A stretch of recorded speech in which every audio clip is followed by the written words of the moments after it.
Hello friends, welcome back to our channel. NCERT history का quiz देखने जा रहे हैं 6th क्लास की। चैप्टर का नाम है क्या, कब, कहाँ और कैसे।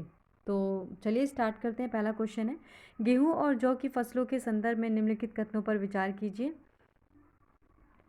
पहला स्टेटमेंट है, मनुष्यों द्वारा सर्वप्रथम इन्हीं फसलों को उपजाने की शुरुआत की गई। दूसरा है, इन फसलों के उपजाने का क्षेत्र हिमालय और विंध्य की पहाड़ियाँ थीं।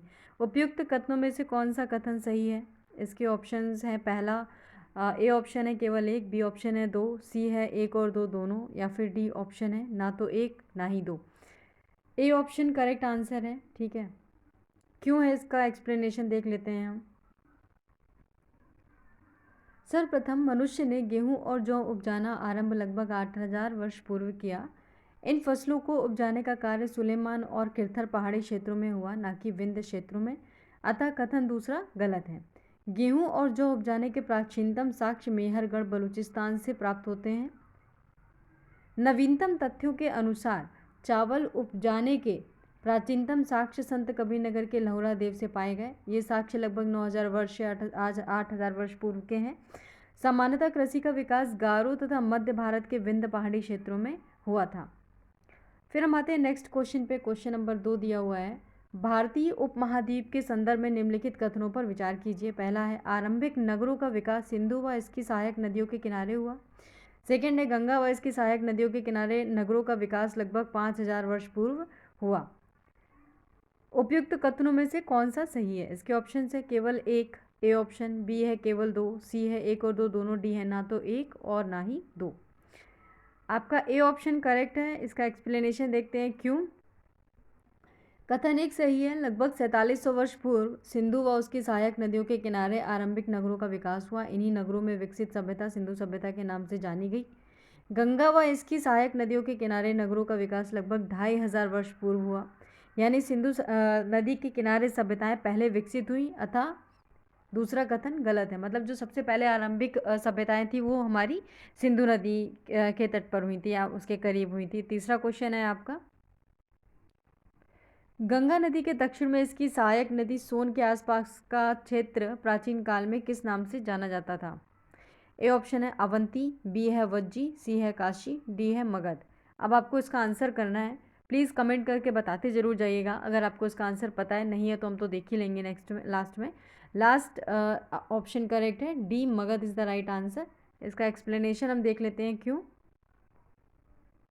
सोन नदी के आसपास का क्षेत्र प्राचीन काल में मगध कहलाता था। मगध प्राचीन काल का पहला बड़ा राज्य था। इसके शासक बहुत शक्तिशाली थे। उन्होंने एक विशाल राज्य स्थापित किया था।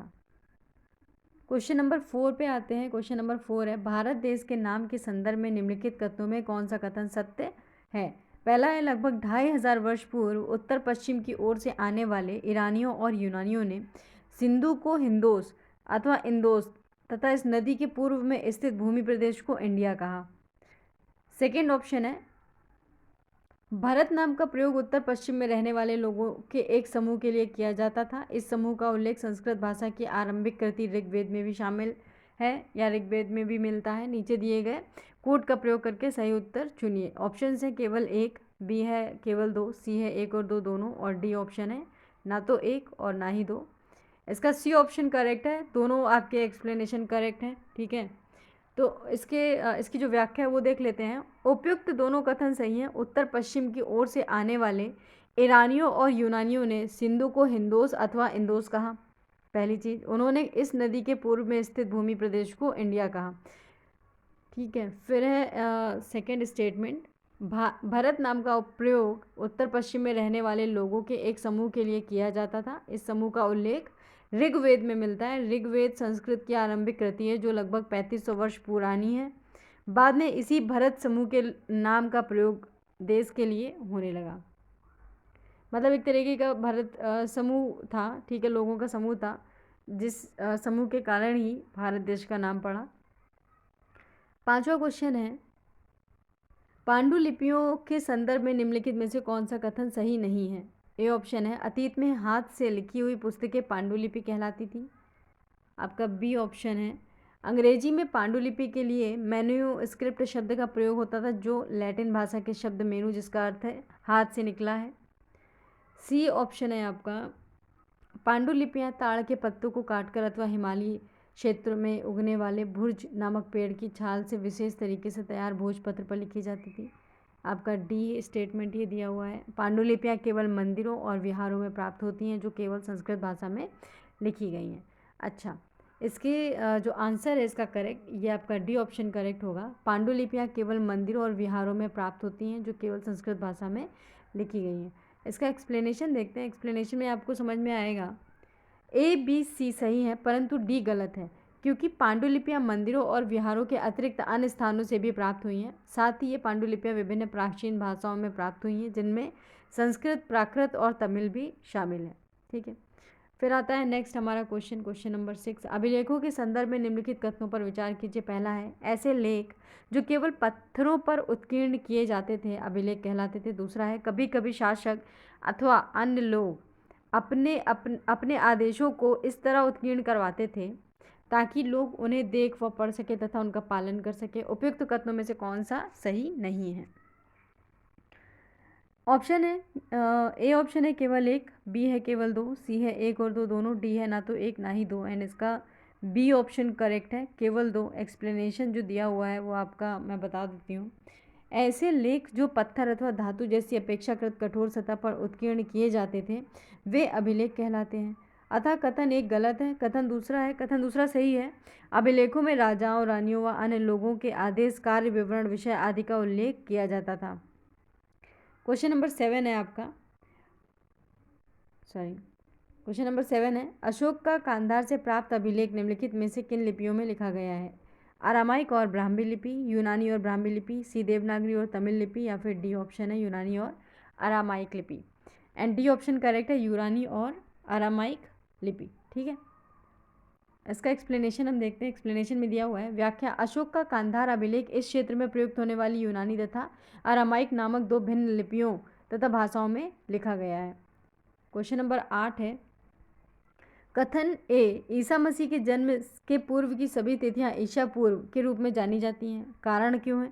कारण क्या है? वर्ष की गणना ईसाई धर्म प्रवर्तक ईसा मसीह के जन्म की तिथि से की जाती है। नीचे दिए गए कोड का प्रयोग करके सही उत्तर का चयन कीजिए।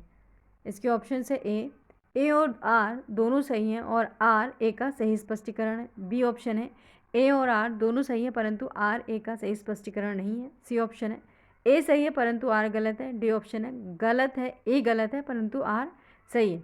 ए ऑप्शन करेक्ट है। आप देखो क्यों करेक्ट है, इसका आपको आंसर मिलेगा। ए और आर दोनों सही हैं और आर ए का सही स्पष्टीकरण है। एक्सप्लेनेशन हम जानते हैं। विकल्प ए सही उत्तर है, ईसा मसीह के जन्म की तिथि से वर्ष की गणना की जाती है। ठीक है, फिर है, ईसा पूर्व को अंग्रेजी में बिफोर क्राइस्ट बीसी कहते हैं। हिंदी में वर्तमान में तिथि प्रयोग में ई का चलन है जिसे अंग्रेजी में एडी एनो डोमिनी कहा जाता है। बीसी का अर्थ है बिफोर कॉमन एरा तथा सीई का अर्थ है कॉमन एरा। ठीक है, फिर है बीपी का प्रयोग बिफोर प्रेजेंट के लिए किया जाता है। तो ये हमारा था फर्स्ट चैप्टर का क्विज जो कि एनसीईआरटी का था, हिस्ट्री का था, और ये आपका 6th क्लास की एनसीईआरटी का पहले चैप्टर का क्विज था, चैप्टर 1 का। नेक्स्ट चैप्टर का क्विज हम देखते हैं, जल्दी ही शॉर्टली अपलोड हो जाएगा चैनल पे। तो आप इन सारे क्वेश्चंस के आंसर बताइएगा अगर आपको पता होंगे, नहीं पता होंगे तो आप बताइएगा कि ये वीडियो आपको कैसा लगा। इसमें एक्सप्लेनेशन के साथ मैंने किया है। अगर ये वीडियो अच्छा लगा तो प्लीज़ चैनल को सब्सक्राइब कीजिए और मेरे वीडियो को लाइक कीजिए। Thank you so much for watching. Thank you, bye bye.